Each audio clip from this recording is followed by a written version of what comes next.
Hola, ¿cómo están? En el día de hoy vamos a ver un tema que es fundamental en la geografía económica que tiene que ver con los factores de localización. Los factores de localización tienen que ver con las decisiones que toman las firmas a la hora de emplazarse en el espacio.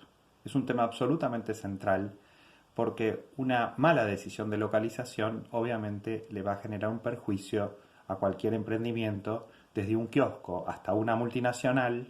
¿Sí? Si está mal localizada, si aprovecha mal el espacio como insumo para decidir, va a generarle un perjuicio en su actividad. Es decir, que no toda localización, es decir, toda la geografía económica no es homogénea. Es decir, el territorio no es homogéneo. ¿Sí? Hay diferencias en el espacio, por lo tanto, se paga también por la localización. Como todos sabemos, en nuestras vidas cotidianas, ¿sí? La localización es un tema fundamental. Ahora vamos a hablar de eso a continuación.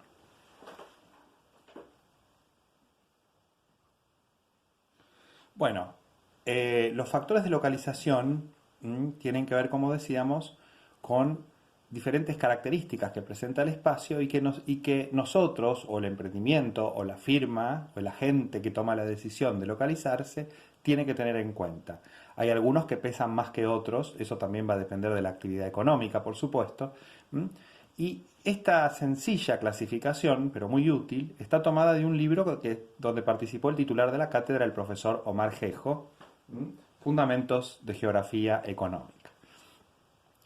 Entonces, fíjense el primer factor que aparece allí, el valor de la tierra. El valor de la tierra, como todos sabemos, es un tema absolutamente central, porque de acuerdo a lo que vale la tierra, hay actividades que se pueden localizar en un lugar y otras que no.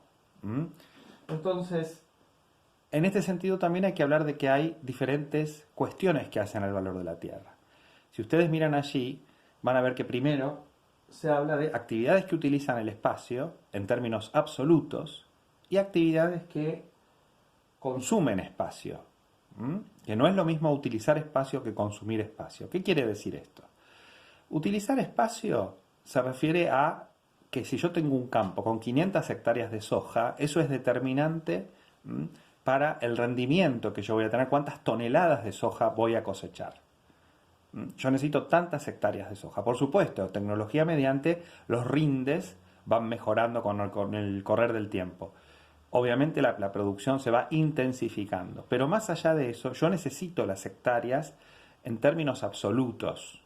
Yo necesito tantas hectáreas para que una unidad económica agropecuaria sea sustentable en tal región del país. ¿Sí? Entonces, la actividad ganadera, la actividad agrícola, la actividad forestal necesitan hectáreas, necesitan un espacio en términos absolutos. Generalmente las actividades primarias son las que más, digamos, uno las encuadra dentro del valor de la tierra, vinculada con actividades que utilizan el espacio. Por supuesto, el valor de la hectárea va a tener que ver con la fertilidad de la tierra, el clima, hay muchos factores que le van a dar valor a la tierra.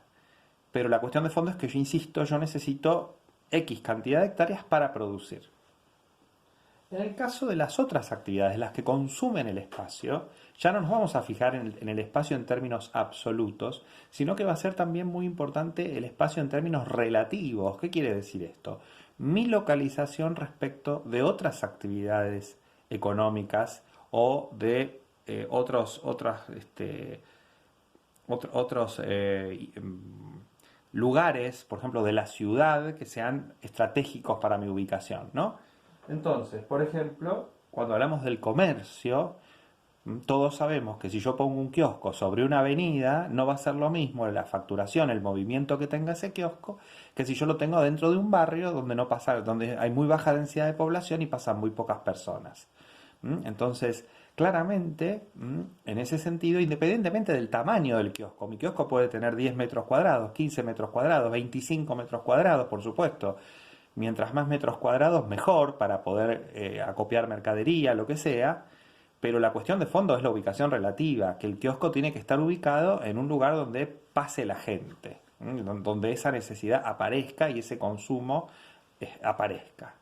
Por lo tanto, la ubicación relativa es mucho más importante que la absoluta. Por supuesto, si tengo un local más grande, mucho mejor. Pero ahí lo importante, lo que va a ser decisivo, es la ubicación relativa. Si estoy cerca, si estoy sobre una avenida, si estoy cerca de la estación de tren, si estoy cerca de una estación de subte, si estoy, ¿no es cierto?, en una zona de aglomeración comercial, es decir, donde hay economías de urbanización o economías de aglomeración que impliquen que haya mucha gente que pase por allí. Entonces, en ese sentido, la ubicación relativa es fundamental. En la residencia pasa lo mismo. En la residencia pasa lo mismo. Es decir, ya digamos que, o en todo caso, es un factor o el otro en ciudades tan grandes como Buenos Aires, ¿no? Es decir, en metrópolis como las que vivimos, que más adelante vamos a hablar de la geografía de la región metropolitana de Buenos Aires, la cuestión tiene que ver con que o resigno espacio o resigno ubicación. No, es muy difícil, tengo que tener mucho dinero para obtener una casa grande en un lugar muy bien ubicado. Es decir, el acceso a la propiedad es un tema muy difícil. Para cualquier pareja joven de clase media baja, baja, por ahí los sectores más acomodados lo pueden resolver de otra manera, pero en general el tema vivienda obviamente es un tema que a la mayoría de la población es un tema que es un tema muy central en la vida y de muy difícil acceso. Entonces, si yo estoy bien ubicado en plena capital federal, en plena ciudad autónoma de Buenos Aires, en una avenida o cerca a un subte, ¿no?, en una zona muy bien ubicada, de mucha oferta comercial y demás de servicios, me voy a tener que ir, en la lógica de cualquier persona común, me voy a tener que ir a un departamento de 1, 2, 3 ambientes. Si yo me voy más alejado, ¿no es cierto?, en zonas por ahí del conurbano o en zonas, barrios que son menos centrales en la misma capital tal vez, aunque ya la capital en general es muy caro el acceso al suelo, yo puedo tener mi fondo, puedo tener mi quincho de fin de semana, hacer mi asadito como hace tanta gente, tener mi pileta a pelo pincho en el verano. Eso lo puedo hacer, pero me tengo que alejar. Es decir, no puedo tener una casa con jardín y pileta en el medio de la capital. Eso necesita un nivel de ingreso, de patrimonio muy importante, que la mayoría de la gente obviamente no lo tiene. Entonces, en ese caso, o resigno espacio, con lo cual le doy más importancia al espacio relativo, es decir, yo me voy a un lugar más pequeñito, pero porque privilegio la ubicación relativa, una ubicación buena, y eso por supuesto se paga en el espacio, ¿no?, la buena ubicación relativa. O me voy más alejado y tengo más metros cuadrados, pero tengo que viajar mucho más a la hora de movilizarme a los lugares de trabajo, al centro, lo que sea, ¿no es cierto? En general ocurre esto. En las grandes metrópolis o resignas espacio o resignas ubicación.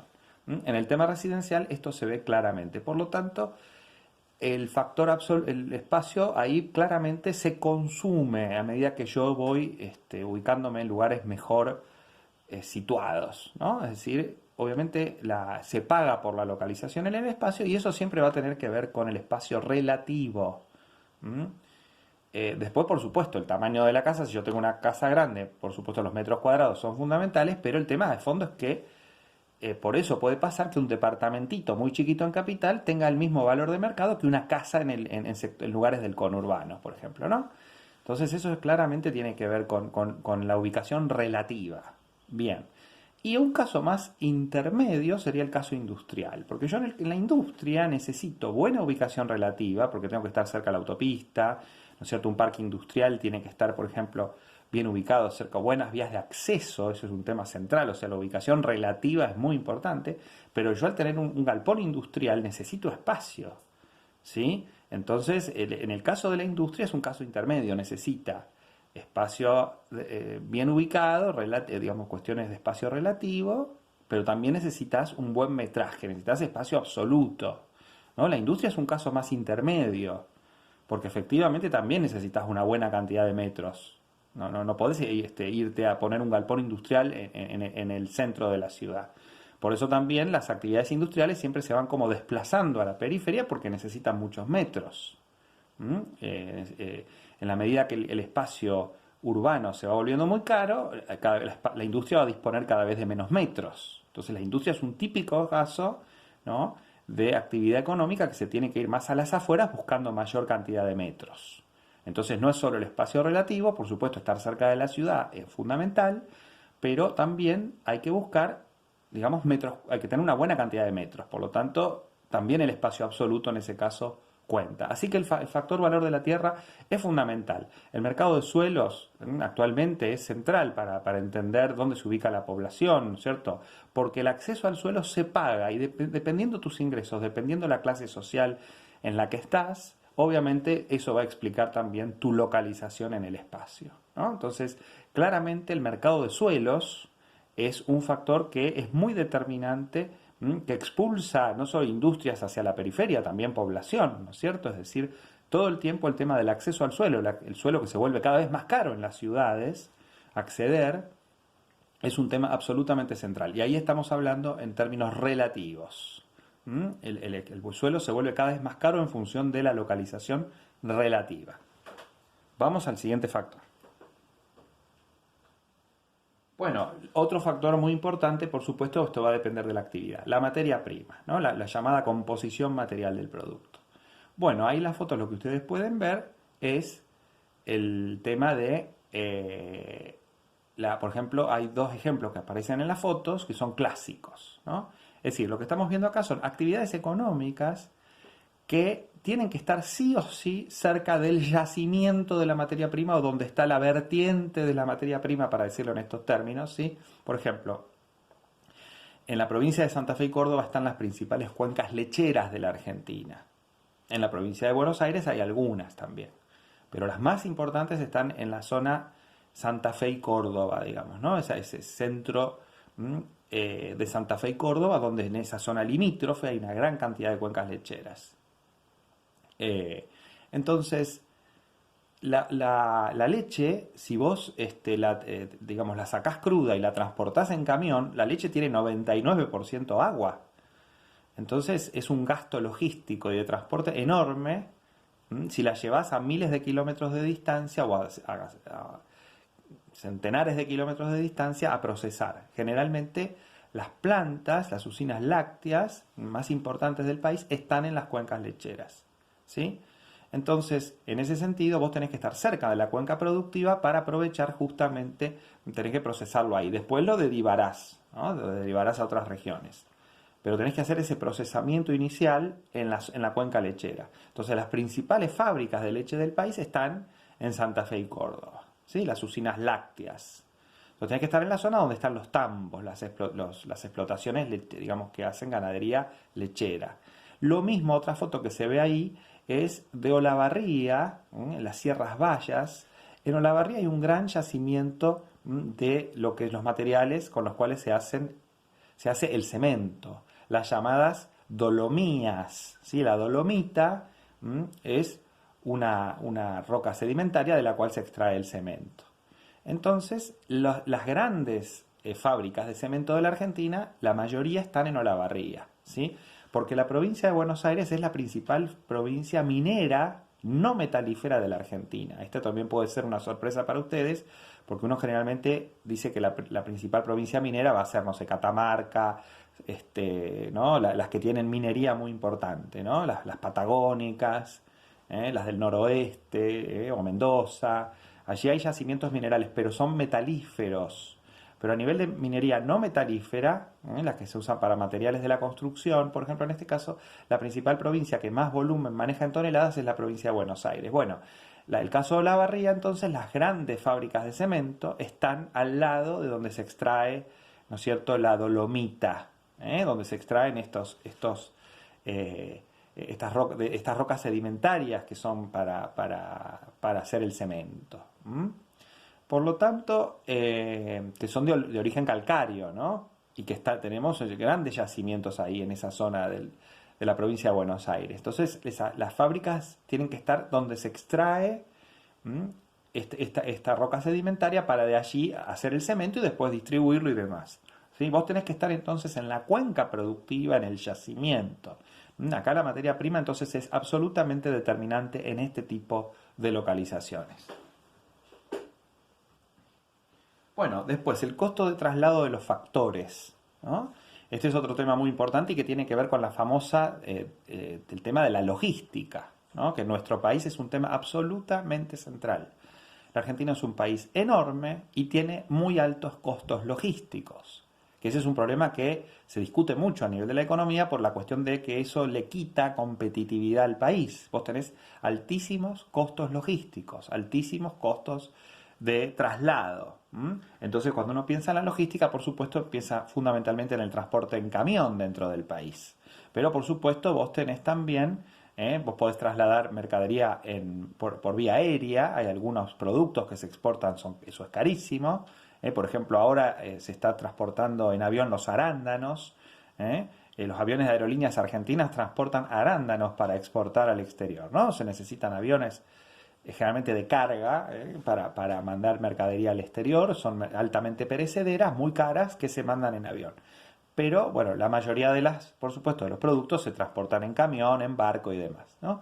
Si ustedes ven el mapa también, el tema de los ferrocarriles, la Argentina tenía una gran ventaja teniendo ferrocarriles muy importantes, pero durante muchas décadas no invirtió en los ferrocarriles y se ha quedado con unas vías muy antiguas, y por lo tanto tiene que transportar todo en camión, y eso aumenta notablemente los costos logísticos, porque la forma de transportar más barato en grandes distancias es por vía del ferrocarril, es mucho más barato. Lo mismo el barco, ¿no? En grandes distancias los barcos y los ferrocarriles son mucho más baratos que el transporte automotor, que el transporte de carga camionero.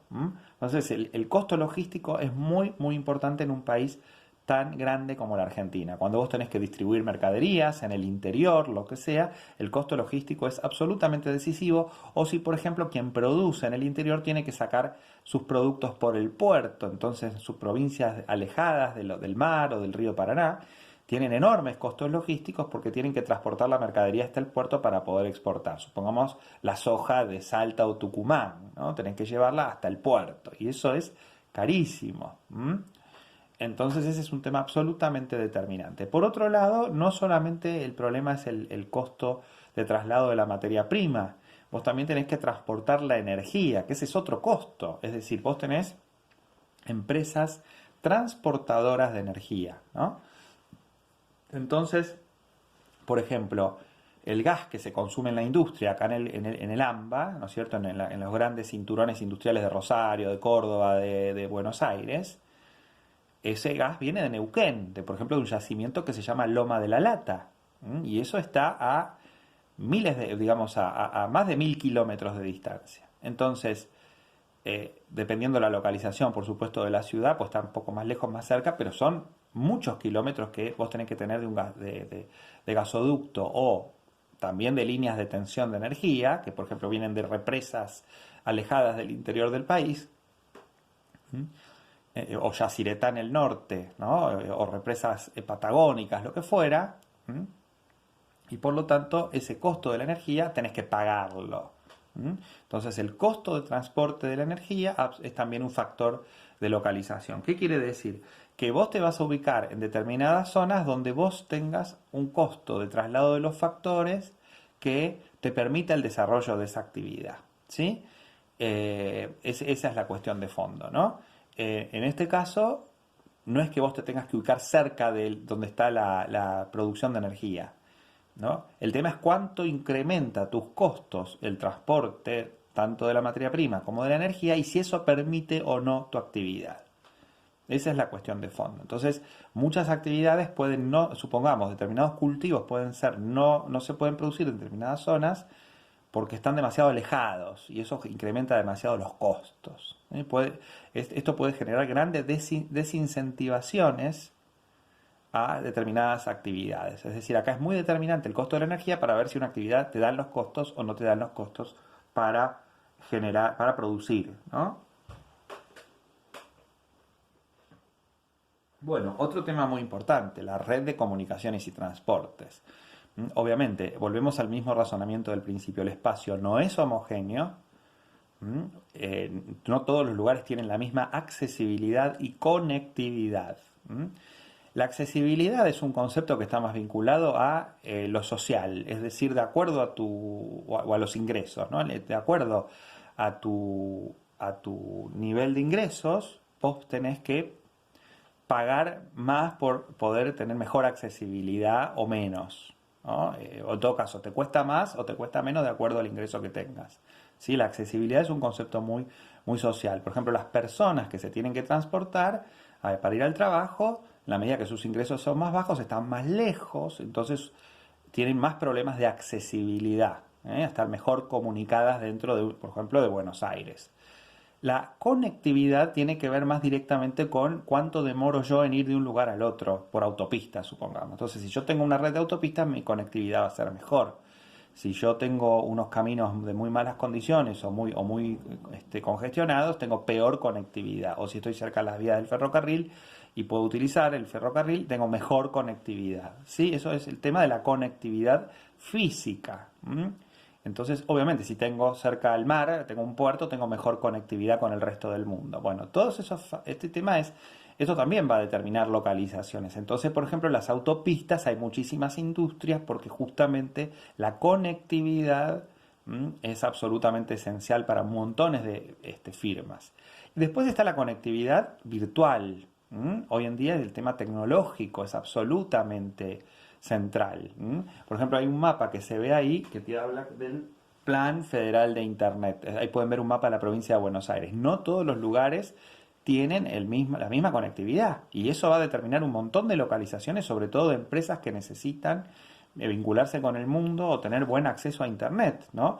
Si yo tengo supongamos una empresa de software, yo tengo que estar ubicado en un lugar que tenga excelente conectividad. No importa si tengo un galpón más grande, un galpón más chico, si estoy un poco más cerca a cierto lugar, más lejos. Digo, lo importante ahí va a ser la conectividad virtual. Entonces, o si los salarios son muy bajos, después vamos a ver el factor trabajo. Aunque yo tenga los salarios más bajos del país y tengo muy mala conectividad, no me sirve. Además, yo necesito generalmente para ese tipo de trabajos gente muy bien capacitada, que es lo que vamos a ver en un momento. Pero digo, la conectividad no es la misma en todo el territorio. Entonces también eso determina un montón de localizaciones. La conectividad me refiero virtual, ¿no? El acceso a Internet. Bueno, la infraestructura preexistente antes que yo tome la decisión de localizarme, ¿no? Esta también es muy importante porque hay, y esto lo dice el texto, economías de aglomeración, deseconomías de aglomeración o concatenaciones en el espacio. ¿Esto qué quiere decir? Que yo, por ejemplo, la economía de aglomeración, que generalmente va asociada a la economía de urbanización, es decir, yo aprovecho el efecto aglomerativo para localizarme en un lugar porque me favorece en mi actividad económica. La aglomeración en un momento que me favorece. Yo facturo más porque estoy bien ubicado en la aglomeración, ¿sí? Es el típico ejemplo de los comercios en la ciudad, ¿no? En las avenidas comerciales. Entonces yo estoy bien ubicado, tengo una buena facturación, aprovecho las ventajas que me da la aglomeración. Eso se llama economía de aglomeración. Yo tengo mejor rendimiento económico, aprovecho la ventaja que me da la aglomeración. ¿Qué pasa? En la ciudad es muy típico que en un momento dado haya congestiones. Fíjense, ahí pueden ver una foto de las congestiones de camiones, ¿no? Hay todo tipo de congestiones. En un parque industrial puede haber problemas con la energía. Tengo demasiadas industrias en un parque industrial y de golpe me baja la tensión de la energética, ¿no? Tengo problemas o hay demasiados camiones haciendo fila para entrar, para salir del parque industrial. Esto ha pasado en muchos parques industriales y eso incrementa los costos de mi empresa. Entonces yo me voy a localizar en otro lugar porque ahí me está generando un perjuicio. La aglomeración que se supone que me favorecía empieza a no favorecerme.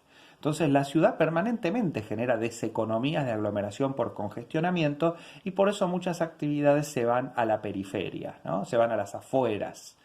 Eso es típico, ¿no? Que haya actividades que son expulsadas por deseconomías de aglomeración. Hay un momento que se satura el lugar, que hay demasiado congestionamiento y ya no me sirve estar localizado ahí y empiezo a perder dinero y por lo tanto lo que antes era una economía de aglomeración se transforma en una deseconomía de aglomeración. Es un concepto dinámico, cambiante. Bien. Y entonces, y lo que se ve después, la otra foto, tiene que ver con las concatenaciones. Ahí lo que ustedes pueden ver es la planta de energía nuclear de Lima, que es ahí cerca de Zárate. Yo no sé si ustedes lo sabían, pero nosotros acá cerca de Buenos Aires, a 100 kilómetros, tenemos nuestra Springfield, es decir, el pueblo atómico, el pueblo donde está la energía nuclear. Es decir, Lima, la ciudad que está al lado de Zárate, es donde está la planta de Atucha, Atucha 1, Atucha 2. 100 kilómetros al norte de Buenos Aires. No está el señor Burns, No es como en Los Simpson, sino que esto lo maneja el Estado. Pero tenemos un pueblo que sería nuestra Springfield criolla, que sería el pueblo de Lima, que se llama igual que la capital de Perú, pero es un pueblo, una localidad pequeña que está al lado de la ciudad de Zárate, ¿no? Entonces, allí están las plantas de energía nuclear, que forman parte de la matriz energética nacional. La energía nuclear es una de las de ellas, ¿no? De la oferta energética, se garantiza también por la energía atómica. Tienen que estar al lado del río Paraná porque necesitan mucha agua para el enfriamiento, entonces se usa mucha agua en la planta nuclear. Y el tema es que esto genera en el pueblo un montón de actividades de proveedores, de gente que trabaja en la planta, de servicios que se le dan a la planta, ¿no? Entonces eso genera concatenaciones, economías concatenadas, ¿no? Es decir, que hay actividades que son madres en el espacio y alrededor hay un montón de otras actividades que serían como las hijitas que proveen a esa empresa principal. El ejemplo típico es el de las fábricas de autos, ¿no? Las fábricas de autos es un ejemplo muy estudiado en economía, que son las autopartistas que proveen a las grandes fábricas, ¿no? Supongamos Ford, Volkswagen, Peugeot, Citroën, ¿no? Entonces vos tenés las grandes fábricas de autos y empresas familiares pymes que, ¿no es cierto?, los proveen de vidrio, de puertas, de seguros, ¿no es cierto?, para la cerradura del auto, alfombras. Esas son las redes de pymes que proveen a las fábricas. Se llaman autopartistas. Es decir, que la fábrica, una parte se produce del auto dentro de la fábrica, pero en realidad produce con lo que el autopartista le provee, ¿no es cierto? Son proveedores de estas grandes fábricas madre. Si esa fábrica madre se va, las proveedoras desaparecen. Por eso es una actividad concatenada, porque tiene una alta absoluta dependencia de esa actividad central. Un ejemplo del sentido común que usamos mucho también es que alrededor de la universidad hay fotocopiadoras, hay actividades de servicios que proveen a esta actividad principal. Si bien la universidad no es una empresa capitalista, no es una empresa que tiene un fin de lucro, pero genera dependencias alrededor, actividades que dependen de esa mamá, que es la que, digamos, al haber circulación de estudiantes y demás, generan demanda y generan un montón de actividades concatenadas, ¿sí? Normalmente se piensan en actividades económicas que generan otras actividades económicas, pero son concatenaciones. Hay una actividad madre que hace que se formen alrededor empresas proveedoras. Hoy en día, a veces, antes era muy habitual que los proveedores estén al ladito, ¿no?, cercanos a la empresa madre. Hoy en día, con las tecnologías de comunicación, ¿no es cierto?, un montón de cuestiones, no necesariamente los proveedores están al lado de la fábrica madre, ¿no? Hoy en día las autopartistas muchas veces no están al lado, ¿eh? Antes era más habitual ver que estaba la fábrica madre y las autopartistas alrededor. Hoy eso es más relativo, pero indudablemente esto genera interdependencias. Se necesita una determinada cercanía física a la fábrica madre para poder proveerla, de son estas empresas entonces satelitales que proveen a la empresa madre y se localizan en función de esa empresa madre. Insisto, hoy en día eso es más relativo, pueden estar más alejadas, pero está claro que esa empresa madre determina localizaciones. En muchos casos esto se sigue dando. Es muy determinante dónde te vas a ubicar dependiendo de la cercanía con esa actividad madre que genera la concatenación.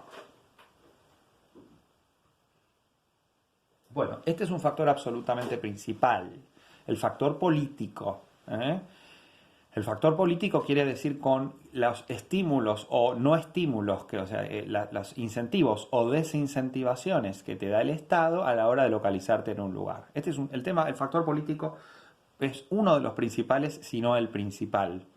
Ahí pueden ver el sellito que todos conocen de hecho en Tierra del Fuego, por ejemplo, ¿no? Los electrodomésticos. Vos te compras, viene el mundial, te compras una LED, ¿no? Un televisor que dice hecho en Tierra del Fuego, o te compras un celular. Piensen un segundo, Tierra del Fuego está a 3.500 kilómetros de la capital o de Buenos Aires, del AMBA, donde estamos nosotros, que somos el principal mercado en población. ¿Tiene sentido económico que una fábrica de electrónica esté a 3.500 en el extremo sur del país? Desde el punto de vista económico jamás podría darse. Es absolutamente imposible que vos estando a 3.500 kilómetros de distancia puedas armar una ensambladora electrónica. Esto se da porque hay enormes subsidios del Estado para promover la radicación industrial y el empleo en Tierra del Fuego de hace muchos años, ¿sí? Desde los años 70 para acá, ya esto tiene 50 años, que busca la radicación de población el arraigo en ese lugar. Entonces se promueve, ¿no es cierto?, la industrialización en lugares absolutamente alejados y periféricos. Lo mismo los parques industriales en San Luis, en La Rioja, en Catamarca. Hay provincias que están alejadas de los principales centros urbanos y que no podrían tener en condiciones normales de mercado semejantes industrias. Esto es porque el Estado subsidia localizaciones. Esto ocurre todo el tiempo. Hay un caso muy famoso en Brasil que es Manaos. Manaos es una ciudad que está en el medio de la selva amazónica y tiene una zona franca y un parque industrial de los más grandes de Sudamérica, enorme, subsidiado todo por el Estado. Ahí pueden ver, fíjense, todas las firmas importantes que están en Manaos, ¿no? Ese cartelito que puse ahí, esa publicidad del parque, de la zona industrial de Manaos, ¿sí? Jamás podrías tener una aglomeración industrial en medio de la selva amazónica, alejadísimo, ¿sí?, de las principales ciudades de Brasil, que tienen que llevar toda la mercadería por el río Amazonas hasta el océano Atlántico y de ahí distribuirlo. Entonces es absolutamente imposible de que sea viable desde el punto de vista económico, ¿sí? Pero el tema es que el Estado todo el tiempo subsidia localizaciones, todo el tiempo, porque el tema de fondo es que a ver, esperen, ahí está. Entonces el tema de fondo es que la localización, digamos, las localizaciones, desde el punto de vista de la lógica de mercado, obviamente el Estado incide en esas localizaciones. Por ejemplo, ustedes pueden ver ahí una foto de la fábrica de General Motors cerca de Rosario. Rosario es una zona, por supuesto, absolutamente central en la Argentina. Ahí tiene sentido que tengas una fábrica, desde el punto de vista del mercado, que tengas una fábrica de autos. Pero de todas formas, el Estado puso cualquier cantidad de subsidios para que esa fábrica se localizara ahí.